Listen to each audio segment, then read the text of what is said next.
Can COVID is an open science collective dedicated to rapidly mobilizing and sharing knowledge to help inform Canada's COVID-19 response. To learn more about us or how to join our community, you can visit our website at cancovid.ca. Okay, we'll get started here. Welcome everyone to this week's edition of Can COVID Speakers Series. Thanks for joining us today. My name is Rosa Stalteri and I lead the research and evaluations team here at Can COVID. And I have the pleasure of introducing you to this week's speakers, Dr. Graham Dickson and Mr. Bill Tholl. Dr. Dickson is a professor emeritus at the Royal Roads University, and Mr. Tholl is a senior policy advisor and founding executive director of the Canadian Health Leadership Network. And they both co-authored on a book on health leadership, which they'll be talking about today. And our title for today is Leading Through COVID, Lessons Learned to Date. So before we get started, there's just a few things we'd like to note before every session.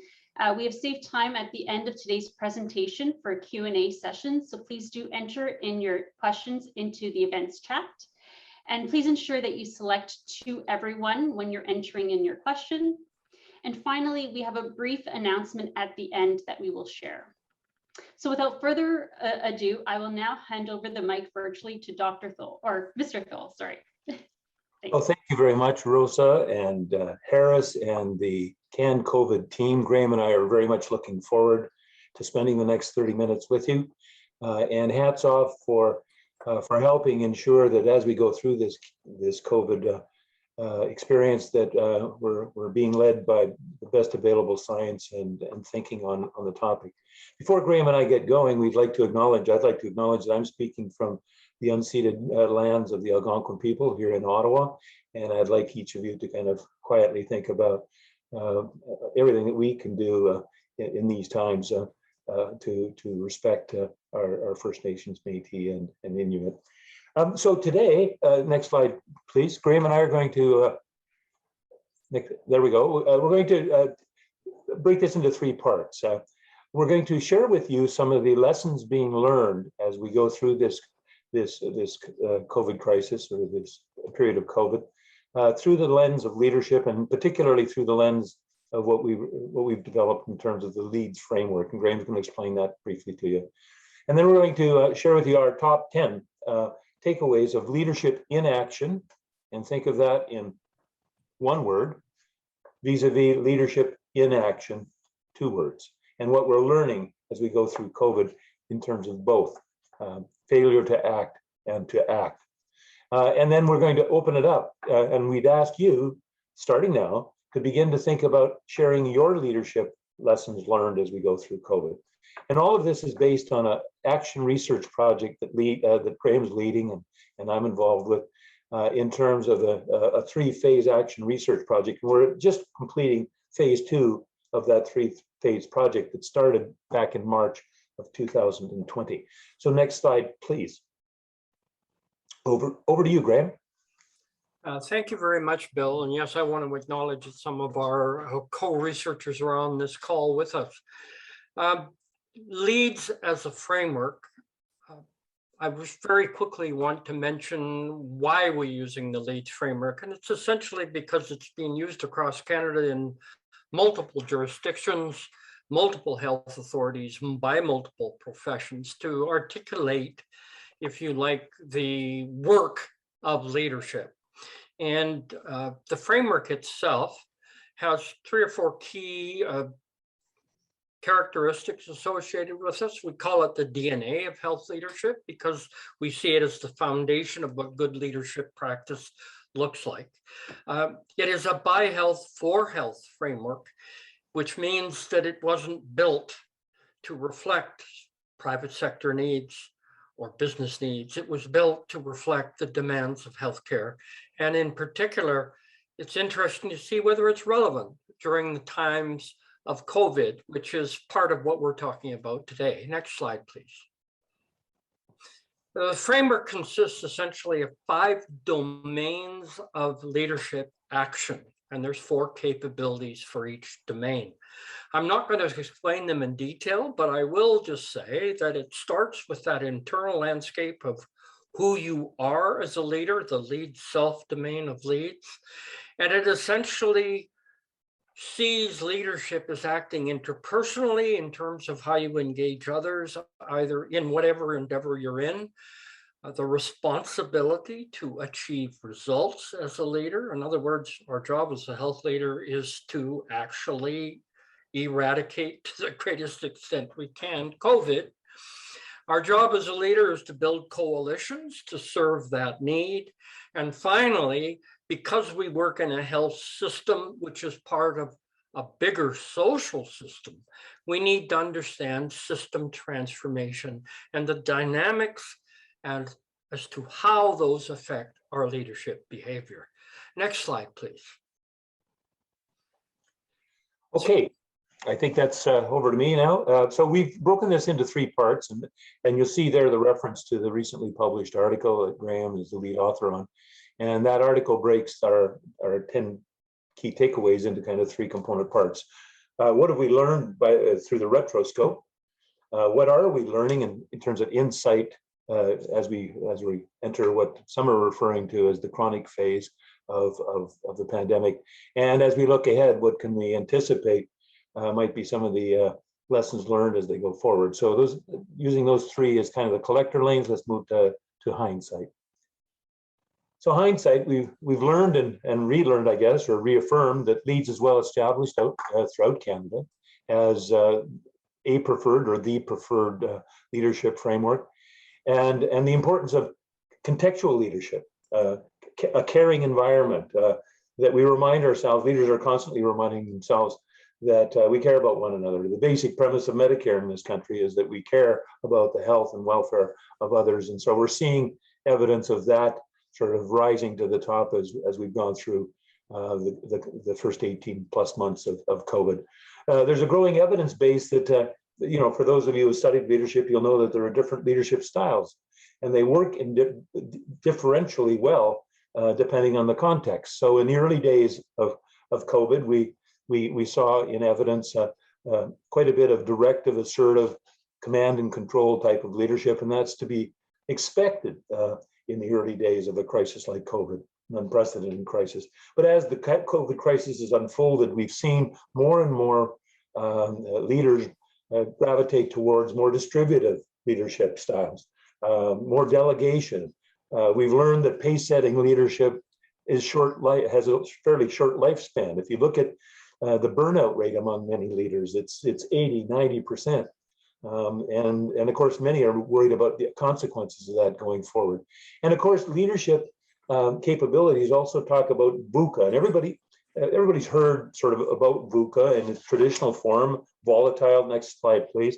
Volatile, uncertain, complex, ambiguous leadership environments or context. But the antidote that we're finding is clarity of vision. What does success look like in terms of flattening the COVID curve, or ensuring that our healthcare facilities aren't overwhelmed?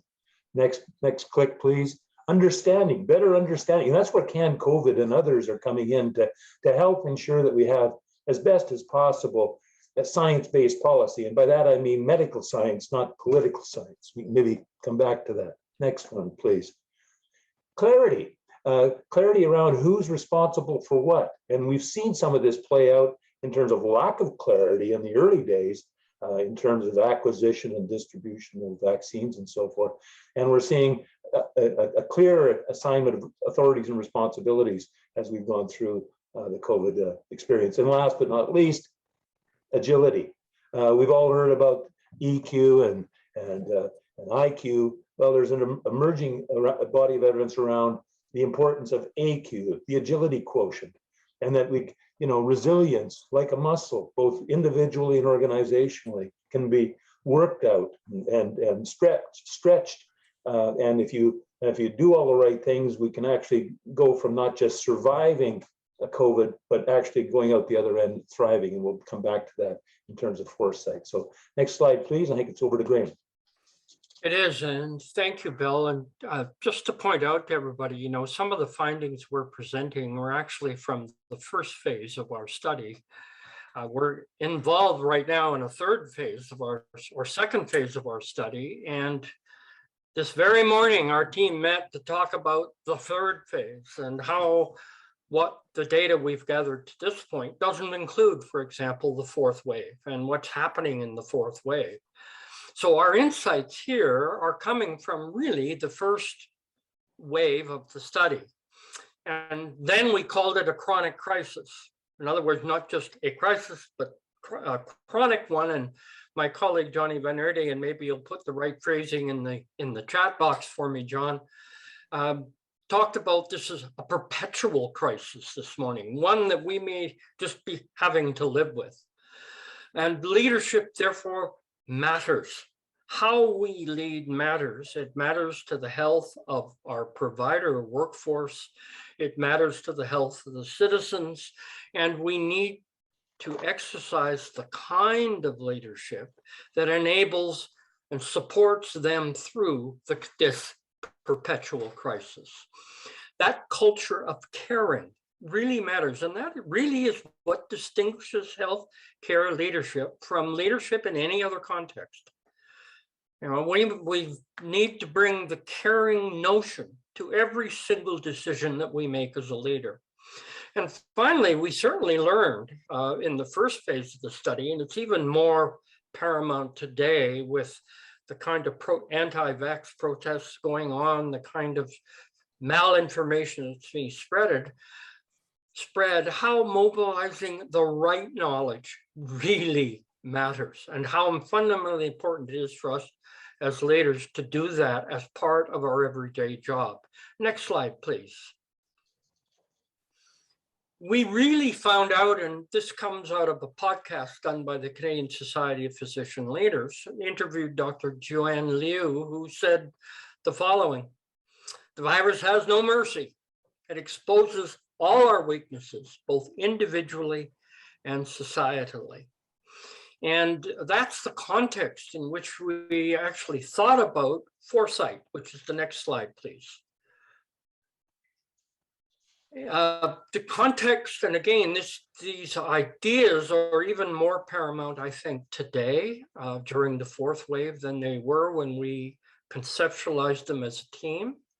We saw a number of major challenges moving forward, not the least of which was the lack of a clear vision for healthcare in this country moving forward.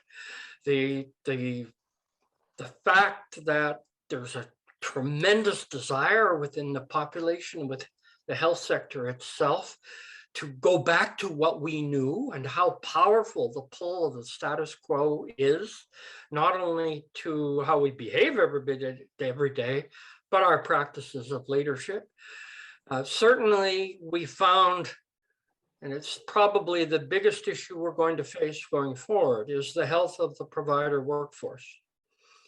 And what we're, as leaders, are going to be able to do to support this group of heroes in the next stage of healthcare in this country, because it is not going to look like anything we've seen before. Going forward, we think there are a number of principles. Again, the caring principle is absolutely fundamental. Secondly, we do think that managing the accountability dilemma that has been starkly highlighted during the COVID regime, which is, and we have all sorts of accountability mechanisms in this country, but they didn't point out some things that we should have known.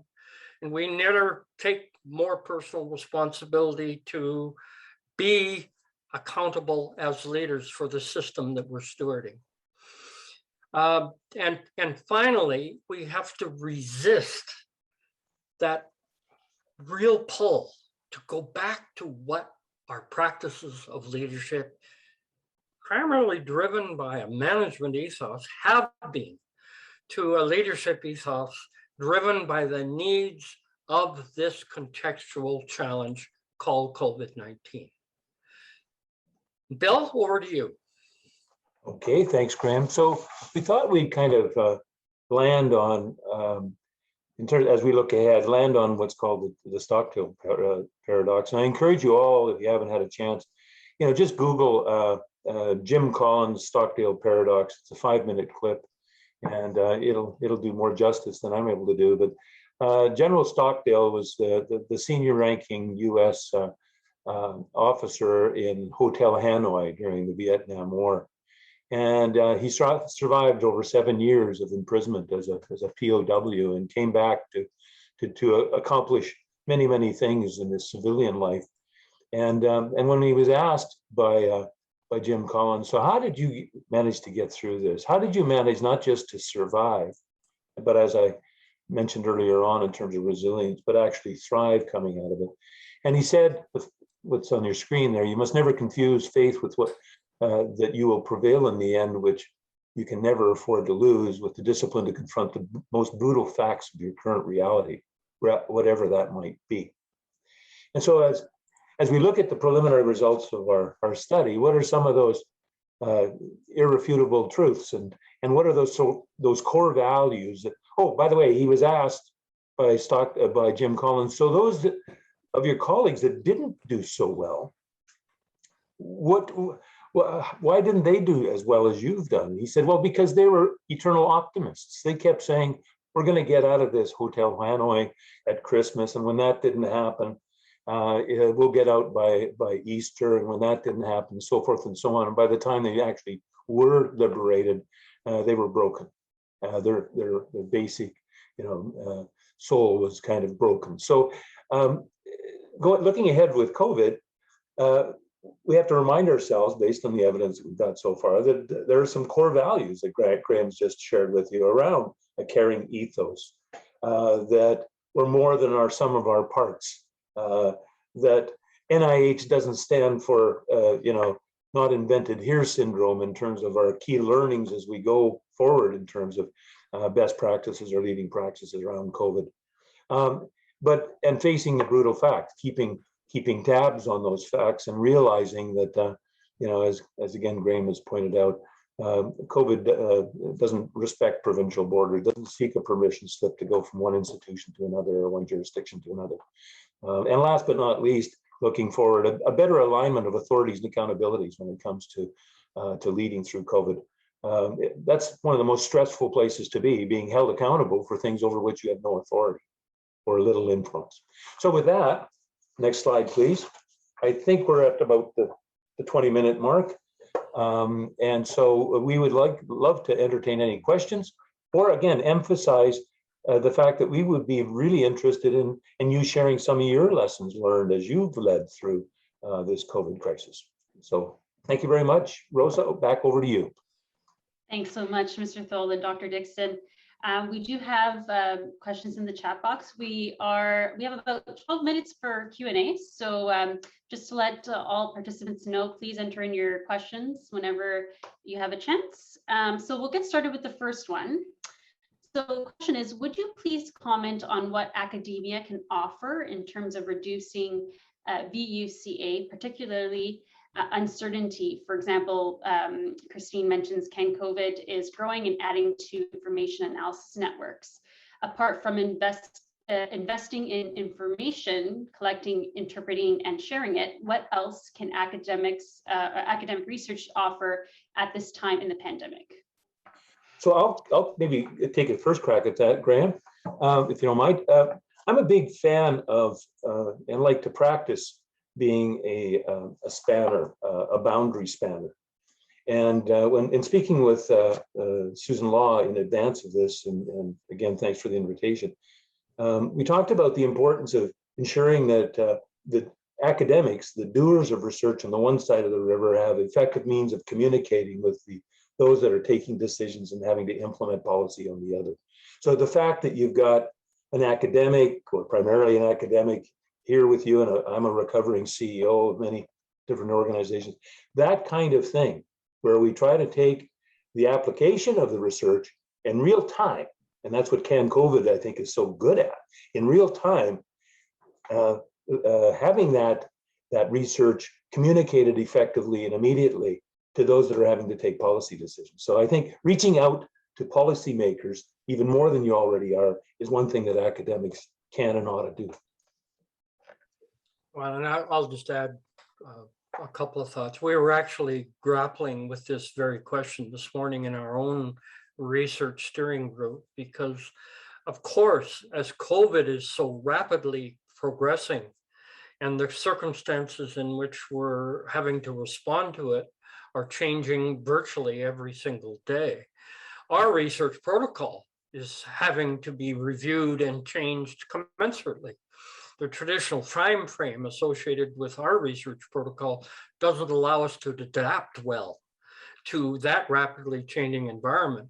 So I think as researchers, I think we really need to look at our protocols and the degree to which they can be made more flexible to respond, as so many have actually during the pandemic, particularly as it relates to vaccines, et cetera, and some of the research that was on there, and done in partnership with the decision makers. That decision maker partnership is so fundamentally important for the researcher to see the relevance of their work constantly in the process of doing that work.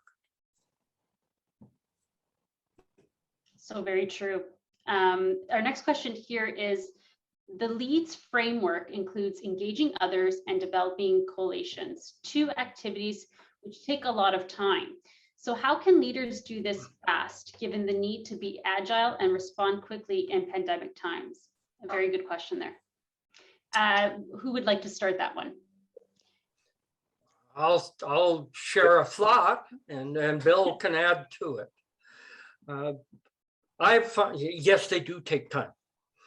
And if one looks at our practices of leadership, one might suggest that in the past, we've been very task-oriented in our practice of leadership, as opposed to giving these tools the time.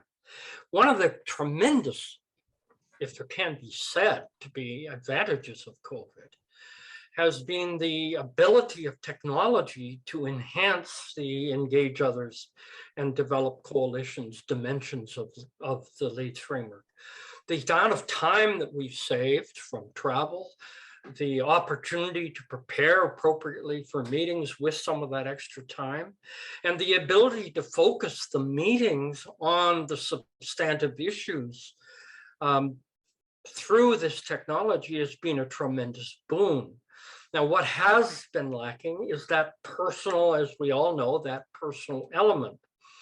And I think moving forward, we need to look for the right mix of face-to-face time and virtual time. And I think you can actually maximize and really make use of those two domains of the LEADS framework in a much more effective way. So let me just add what Graham said. In terms of the engage others, team building and working in teams. What we've learned and continue to learn is that it relies on existing trusting relationships. And it's very hard to build those new relationships in the middle of a crisis.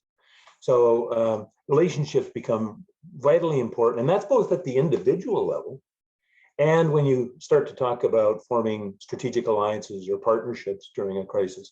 Yeah, it is true. The old African proverb is true. You want to travel fast, travel alone. You want to travel far, travel together.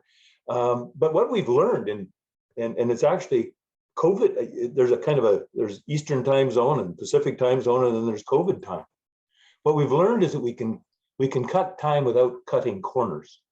And what better example of that than this incredible ramping up in terms of the research community, in terms of the development of the vaccines in the first place. But we're also learning that decision making, I know here in Ottawa, what used to take years sometimes, certainly months, to get through Treasury Board and so forth, is now taking weeks. That you're seeing formations of deputy minister committees that can take decisions in real time as opposed to the normal kind of processes. So, and last but not least, what we've learned through this is that communication is really, really important, right? When you start to look at the leaders that stand out, what do they have? They communicate effectively and compassionately. Think of the Bonnie Henrys of this world. And so communication as a leader is always important. But in the middle of a crisis, it's vitally important that you communicate frequently, otherwise people make it up, right?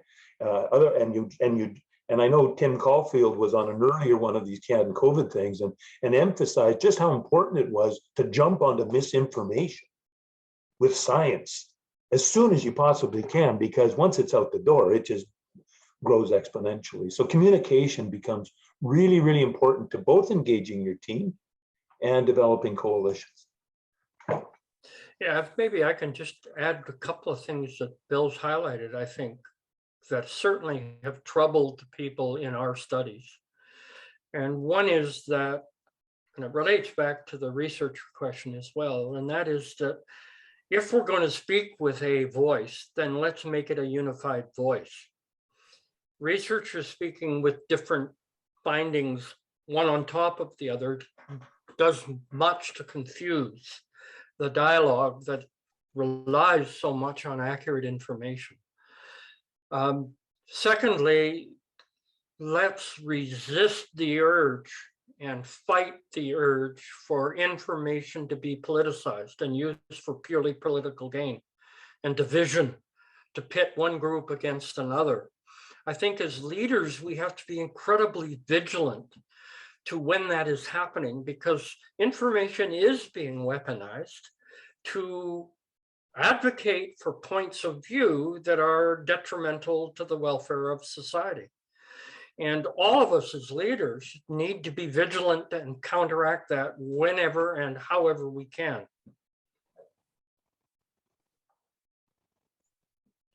Very well said there. And we have some more questions here, so we'll try to get through them in our time that we have together. So since leadership and vision are so important in responding to a now more long-term COVID-19 pandemic, what institutional groups in Canada and Ontario have been instrumental in providing leadership? What models have worked and been successful? Further, what role specifically can universities and academic health science centers play here? A couple of questions wow. there. The latter one, I'll let Bill speak to the first one, because I think that's CHLNet, and Bill, that's right up your alley. But the latter is, we would love to create a network of university academics and researchers who will spend the time and energy to truly understand this thing we call leadership in terms of what it means for its actual practice. You know, the whole point of research is to change practice. And leadership is something that is not mainstream in the academic world, and we would love it to be much more mainstream, to inform the next version of the LEADS framework that's going to come out to articulate what we're learning from these studies. But Bill, maybe you want to speak to CHLNet and the first part of the question. Well, so Canadian Health Leadership Network, if you haven't Googled it, please Google it. You'll see up there in the banner COVID-19, and you'll see all sorts of helpful tools. There are leaders helping leaders. There are 42 plus network partners from across Canada. And this is all about leaders in real time, helping one another, supporting one another, mutual support networks. So, but I'd like to shout out to both. I used to be the CEO of the Canadian Medical Association. It was great to see the doctors and the nurses of Canada in the last 48 to 72 hours talking about just how important it is to continue vigilance when it comes to masking and when it comes to mandatory vaccination and testing in the healthcare workplaces. So there's an example of two organizations. When Canada's nurses and doctors get together, they can move mountains because of the trust that Canadians have in doctors and nurses. Absolutely. And before we get into the next question here, I just want to say thanks to our participants. I'm just looking at our chat box here, very engaging discussions and lots of resource sharing. So thank you very much. And please have a look if you haven't done so. So the next question is, how can leaders in healthcare settings further support their organization during the pandemic? I'll maybe start that by asking how you're doing and meaning it. The healthcare workforce is under unprecedented pressures, and just seriously asking people how they're doing and how you can help, and being sincere about that, and not taking, as Johnny Van Hardy on the line would say, fine is not an answer. need to probe more deeply to find out. And the second thing is, in terms of self-empowerment, never underestimate your locus of influence on others, in contrast to your locus of any power or authority that you might have. What we've learned through this crisis is that you have a locus of influence that's far, far surpasses what you would think you have. So every time you bump into somebody, or every time you're working with somebody in the healthcare setting, you're influencing them. You're shaping how they think and how they feel about themselves. So ask them how they're doing and mean it. And can I add one thing? One word: Yes. listening and responding to what you hear. Somebody earlier said, well, how do I find the time to engage others and develop coalitions? And sometimes I wonder how much time we spend trying to engage others and develop coalitions by telling other people what to do, rather than listening to hear what they need from us as leaders to engage them in a meaningful way. Leadership doesn't exist unless there's followership. And leadership is not in the hands of one person. It can be a shared leadership and shared followership. Indeed, the whole principle of leads is predicated on the fact we are all leaders, and we need to practice working together to solve the problems that we're collectively facing. That's very inspiring words. Thanks so much, Dr. Dickson. And there's just a really interesting question that we have here, and we'll end off here with this one. It's a question from Christine Chan. Bill, why did you call yourself a recovering CEO when you introduced yourself? Well, so I've been 42 years in the healthcare business, 20 of them roughly with senior positions at the Health and Welfare Canada back then, and 3 or 4 CEO jobs since moving out of the public service. And I guess these days I'm reflecting on some of the underlying challenges that we're all facing. And when I'm saying recovering, it means the job isn't done yet. I look at how, the lessons that we're learning about how fragmented our healthcare system is. The lessons learned, somebody was talking about Ontario, here in Ontario where I live, around long-term care and how fundamentally integrated long-term care is with mainstream health and healthcare, and how important public health is. And we only seem to recognize it when we're in this kind of crisis. So when I say recovering, I mean, I'm still working to try and leave the healthcare system in better shape than what I inherited it in the mid-1970s. That's a great way to put it. Thank you so much. So I'll end the session here. Just want to say on behalf of the CAN-COVID team, I'd like to extend our thanks to Dr. Dickson and Mr. Tholl for sharing about their great insights. And I felt that this was very inspiring even for myself, and look forward to reading your book. And of course, thank you to our attendees as well. Just a few things to note. Next week's speaker series is on Tuesday from 4 to 4:30 Eastern Daylight Time, where we will hear from Dr. Paul Edison from Imperial College in London, UK, who will present on their research related to long COVID. And about all of our events are on our website and will be included in this week's newsletter. And be sure to subscribe to all of our weekly newsletter so that you can stay up to date with our events and other initiatives. So this concludes today's event. Thank you again for joining us, and we'll see you all next week. We would like to thank our speakers and members of our network for their continued support and participation in Canada's pandemic response. If you are interested in learning more about CAN-COVID or joining our Pan-Canadian COVID-19 Research Network, please visit our website at www.cancovid.ca.